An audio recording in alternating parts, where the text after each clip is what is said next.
Halo semuanya teman-teman, bertemu lagi bersama saya Cornelius Ginting ya. Nah, Yahya Waloni sudah tutup usia, kita turut berduka ya teman-teman. Nah, bagaimana Yahya Waloni ini pernah mengaku sebagai rektor ya teman-teman. Nah, dan itu sudah dikonfirmasi oleh Pendeta Esra Suru dan ternyata tidak benar. Jadi dia begitu berkuar-kuar di dalam menyerang iman Kristen dengan sangat bahasa-bahasa yang sangat kasar, sangat brutal, dan saya juga menanggapinya begitu banyak tanggapan saya kepada dia. Lalu juga saya, karena dia mengaku bahwa dia mantan pendeta GKI, lalu juga dia mantan rektor sekolah teologi di Papua, maka saya akhirnya berkunjung secara khusus ke Papua, ke sinode GKI itu, dan ternyata membongkar bahwa dia tidak pernah menjadi pendeta di sana. Dia hanya pernah mau mengajukan lamaran menjadi pendeta, tapi ketika diminta ijazahnya, dia tidak sanggup menunjukkan ijazahnya, sehingga akhirnya tidak jadi melamar di pendeta di gereja itu. Jadi adalah omong kosong kalau dia adalah pendeta, mantan pendeta di sana. Juga mengatakan bahwa dia adalah mantan rektor.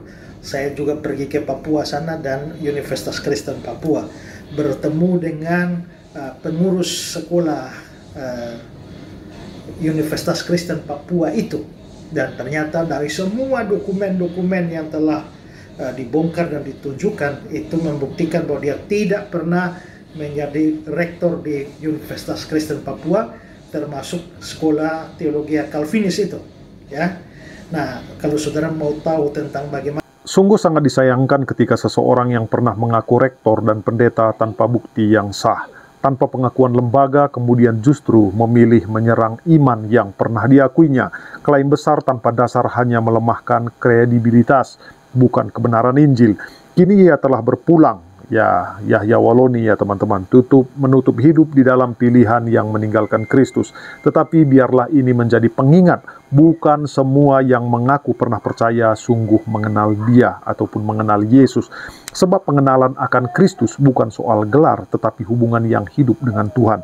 Injil tidak terguncang oleh penolakan seseorang, karena kebenaran tidak bergantung kepada opini manusia. Yesus tetap Tuhan, Sang Juru Selamat, baik diterima maupun ditolak.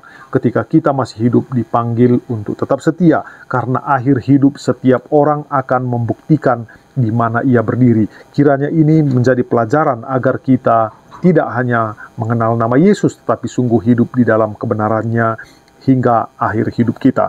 Bagaimana menurut kalian teman-teman?